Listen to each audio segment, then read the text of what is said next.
ডাক্তারও কালকে বলেছে যে তার নামে যে সার্টিফিকেট দিত বা সার্টিফিকেটের সিল এবং স্বাক্ষর দিতেন সে তার কোনোটাই জানতেন না, অর্থাৎ ডেথ সার্টিফিকেট বিষয়টা।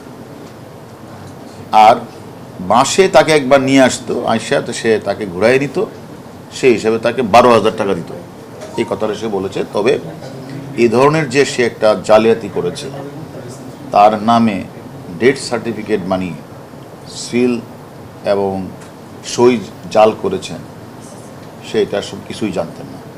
আজকে তার ওয়াইফকে জিজ্ঞাসাবাদ করা হয়েছে, তার ওয়াইফ যেটা বললেন যে তার স্বামী যে এ ধরনের ন্যাক্কারজনক অপরাধগুলি ঘটনা ঘটিয়েছে, এই যে টর্চার সেলে নিয়ে যেভাবে তাকে আমরা ছবি দেখিয়েছি, যে পিটানোর দৃশ্যটা, তো এইটা আসলে একজন অনাথ, অসহায়, বাক প্রতিবন্ধী, মানসিক ভারসাম্যহীন মানুষগুলিকে এভাবে পিটানো মোটেও ঠিক হয় নাই।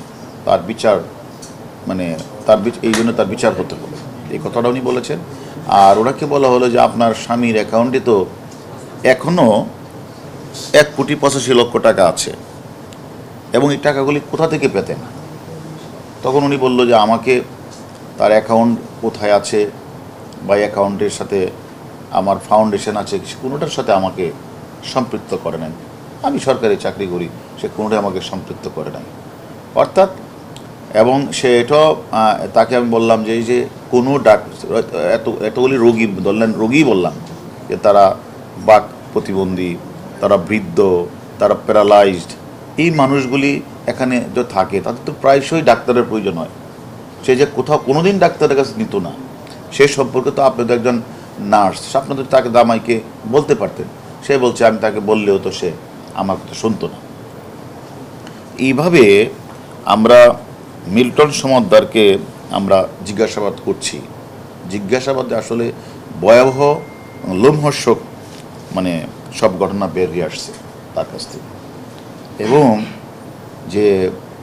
যে ছেলেটা ওই উজিরপুর থেকে বাবাকে পিটিয়ে ঢাকায় এসে ওষুধের দোকান থেকে চুরি করে তারপরে সেখানে এসে হঠাৎ করে তিনি সেখানে একটা বৃদ্ধাশ্রম, অর্থাৎ অসহায়, গরিব, শিশু, বৃদ্ধ, প্যারালাইজড, বাক প্রতিবন্ধীহীন, তারপরে হলো মানসিক ভারসাম্য মানুষগুলিকে সে বিভিন্ন জায়গা থেকে কালেকশন করে সেটা দেখিয়ে তিনি তার যে ফেসবুকে ফলোয়ারদের মাধ্যমে সে টাকা ইনকাম করতেন, বাট টাকাগুলি সে খরচ করতেন না।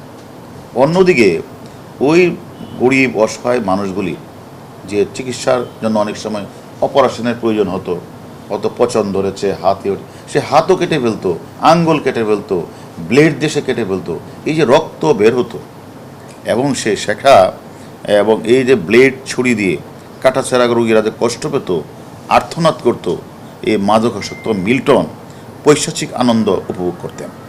এবং সে একরকম সাইকোপ্যাথিক মানুষ, একটা মানুষ, সে কিভাবে মানবতার ফিরিওয়ালা হলে না আমাদের বোধগম্য নয়।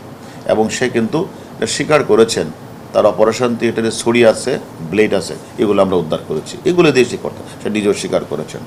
এবং টর্চার সেলে যে সে মানুষগুলিকে যে পিঠাতেন, সে তাদেরকে বানর অভিহিত করতেন এবং তাদেরকে পিটিয়ে সে নিস্তেজ করতেন। এইগুলি আসলে শুনতেও খারাপ লাগে যে মিল্টন সমদ্দার তার এই যে একদিকে বানর, আবার অন্যদিকে তাদেরকে নিস্তেজ করতেন। বাট তারা কারণ স্বাভাবিক কারণেই এই অটিজম বাচ্চা বা মানসিক ভারসাম্য মানুষগুলি, অসহায় মানুষগুলি অনেক সময় হয়তো বা আইন শৃঙ্খলা না থাকারই কথা, তারা হইচি করলেই সে তাদেরকে পিঠাতেন। তো আমার কথাটা হলো, যে দেশে আমাদের বঙ্গবন্ধুর নাতনি মাননীয় প্রধানমন্ত্রীর কন্যা সাইমা ওয়াজেদ পুতুল অটিজম নিয়ে সারা বিশ্বে কাজ করে প্রশংসিত হয়েছেন এবং উনি সাউথ ইস্ট এশিয়ার রিজনাল ডিরেক্টর হিসেবে যিনি এখন হোয়ের অধীনে থেকে দায়িত্ব পালন করছেন, আর সেই দেশেই অটিজমের নাম ধারণ করে কিছু অসহায়, গরিব, বয়স্ক, বাক প্রতিবন্ধীহীন, প্যারালাইজড ভারসাম্যহীন মানুষগুলিকে সে বিভিন্ন জায়গা থেকে কালেকশন করে ওটিজমের নাম দিয়ে ফেসবুক ফলোয়ারে বিভিন্ন মানুষের কাছ থেকে টাকা কালেকশন করে সেই টাকাগুলি নিজে আত্মসাৎ করছেন। অন্যদিকে এদেরকে চিকিৎসার জন্য একটি টাকা খরচ করছেন না। এটা একটা ভয়াবহ অপরাধ এবং আমি কোনি এদের উল্টো তাদেরকে টর্চারের পরিমাণটা তিনি বেড়ে দিয়েছেন। আরেকটি কথা যে কথাটা স্বীকার করেছেন, সে নিজেই যে ডেথ সার্টিফিকেট তো বানাতেনি, তাহলে যে 900 লোকের কথা সে বললেন, 900 লোকের রাতের অন্ধকারে জানাজাবিহীন তাদেরকে সে যে কবরের কথা বললেন, এই যে একটা অপরাধ, যে এই জিনিস লোকগুলি কারা, তাদের তো খোঁজখবর না, তাদের তো আত্মীয় স্বজন আছে, একটু খোঁজখবর না দেওয়া, থানার মধ্যে জিডি না করা, হাসপাতালগুলিতে প্রেরণ না করে এই যে নিজের ইচ্ছা মতো এই যে ভয়াবহ যে অপরাধগুলি উনি করেছেন, আমি মনে করি এগুলি আমাদেরকে খোঁজ নিতে হবে এবং তাকে জবাবদিহিতা করতে হবে যে এই লাশগুলি কোথায় গেলেন। কারণ এই লাশগুলি যে মারাও যায় তাতে রেজিস্টার থাকবে, এখানে চিকিৎসাধীন অবস্থায় মারা গেল, কি হলো তার, এই লোকটা কেন মারা গেল, এটা তো একটা রেজিস্টার থাকবে। সেই রেজিস্টারে তো তার অন্তত থাকার কথা হিসাবটা, যে এই লোকটার বাড়ি কোথায়, তার আত্মীয় স্বজনকে জানানো। সে উল্টা যে মানুষগুলি অসহায় কোনো বাচ্চা বা কোনো শিশুকে নিয়ে দিয়ে আসতো, এই লোকটা যখন কখনো জানতে চাইতো যে আমি যে বাচ্চাটা দিয়ে গিয়েছিলাম কোথায়, উল্টা ওই লোকটাকেই টর্চার সেলে পিটাতো, আর যেন কোনোদিন কেউ সেখানে কারো খোঁজখবর না নিতে পারে। সেইভাবে আমি মনে করি যারা ফেসবুকে এই মিল্টন, এই যে মাদকাসক্ত মিল্টনকে ফেসবুকে ভাইরাল করার জন্য কিছু অসহায় মানুষের ছবি তুলে তারা এগুলি বিভিন্ন জায়গায় প্রচার করতো শুধু টাকার উদ্দেশ্যেই। এখন তার অ্যাকাউন্টে প্রচুর টাকা, কয়েকদিনে 1,25,00,000 টাকা এসে গেছে, সে টাকাগুলি খরচ করে নাই। তাহলে তার উদ্দেশ্যটা কি, এটাও আমরা তদন্তে নিয়ে আসছি। তাহলে তুমি যদি মানবতার ফেরিওয়ালাই হই, তাহলে তো তাদের টাকাগুলি খরচ করার কথা, হাসপাতালে পাঠানোর কথা। এবং যদি কেউ মারা যায়, মানুষ মারা যেতেই পারে, তাহলে সেটা হাসপাতালকে জানানো, থানাকে জানানো, মিডিয়াতে বলা বা পেপার পত্রিকায় দেওয়া। যদি তার ঠিকানা না থেকে থাকে, আর ঠিকানা থাকলে তার আত্মীয় স্বজন জানানো। সে কোনো কিছুই করলো না, সে 900 লাশ দাপন করলেন, তার কোনো রেজিস্টার নাই। সে এখন বলে যেটা আমাদেরকে স্বীকার করলেন যে আসলে 900 লাশটা আমি বলেছি, যে এটা বললে আমি দাপন করেছি, এটা বললে আমার কাছে ফেসবুকে প্রচুর টাকা আসবে। আসলে এত না, আসলে মারা গেছে 135 জন বা 40 জন। তাহলে 135 জনের রেজিস্টারের নামটা দেখাও।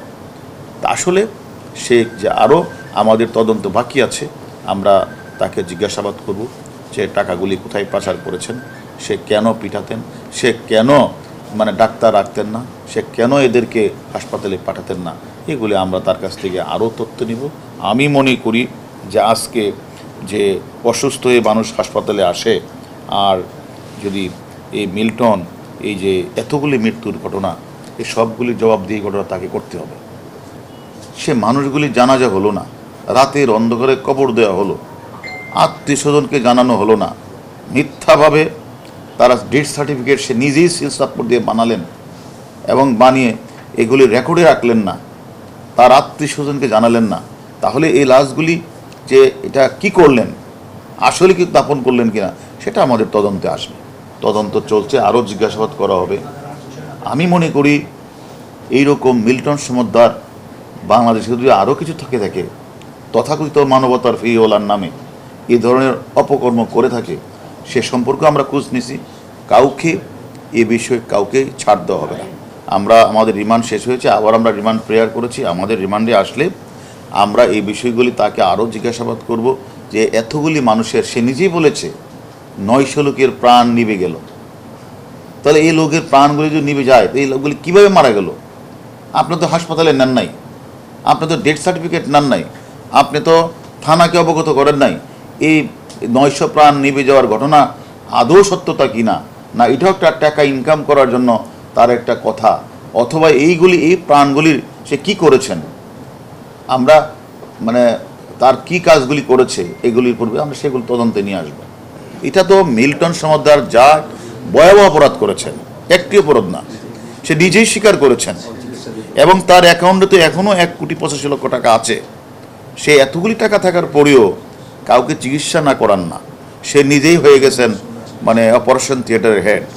সে তার অপারেশন থিয়েটারে একটা ছুরি থাকে, কিছু ব্লেড থাকে, সে এগুলি দিয়ে সে তাদেরকে অপারেশন করায়। তো এরকম ভয়াবহ অমানবিক আচরণ রাস্তা থেকে ধরে এনে এই যে অটিজম বাচ্চা, বাক প্রতিবন্ধী মানুষগুলির সাথে এ ধরনের অসভ্য আচরণ, এটা আমি মনে করি আমাদের বাংলাদেশের জন্য মানুষের জন্য লজ্জাজনক। অতএব তার সাথে যারা জড়িত, তাদেরকে যারা প্যাট্রোনাইজ করেছে, তারা ফেসবুকে ফলোয়ার বাড়ানোর জন্য যারা প্যাট্রোনাইজ করেছে এবং তাকে যারা হেল্প করেছে, তার ফাউন্ডেশনে যারা মেম্বার রয়েছে, আমরা প্রত্যেককেই আমরা আইনের আওতায় নিয়ে আসবো। একটা বিষয় ক্লিয়ার হওয়ার জন্য, টর্চার সেলের কথা তার স্ত্রী স্বীকার করেছে কিনা, এবং এই সে স্বীকার করার তো কিছু না, সেটা তো ভিডিও ফুটেজই আছে। তার ওয়াইফকে ভিডিও ফুটেজ দেখানো হয়েছে। তার ওয়াইফকে সে যে ডেথ সার্টিফিকেট নিজেই সাইন করেন, তার স্বামীর স্বীকারোক্তি দেখানো হয়েছে। এবং সে ওই আশ্রমে কিন্তু তার ওয়াইফও যেতেন প্রায়। এবং এই অনিয়ম দেখার পরেও উনি কেন প্রতিবাদ করলেন না? উনি কেন থানাকে অবহিত করলেন না? একটা রোগী সেকে পিটানো হচ্ছে, সে নিজে অপারেশন রক্তক্ষরণে মারা যাচ্ছে। উনি একজন নার্স হিসেবে তার তো দায়িত্ব ছিল এগুলিকে থানায় বা মানে হাসপাতালে প্রেরণ করা। উনি সে সাজেশনটা দিলেন কিনা, আর দিলে উনি থানায় গিয়েছেন কিনা, এগুলি তাকে আমরা জিজ্ঞাসাবাদ করেছি। সে বলেছে আমি আমি আমি আমি এগুলি যেহেতু কোনো কিছুর সাথে আমাকে সম্পৃক্ত করে নাই, আমি এগুলি এই জন্য কাউকে বলতে পারি না।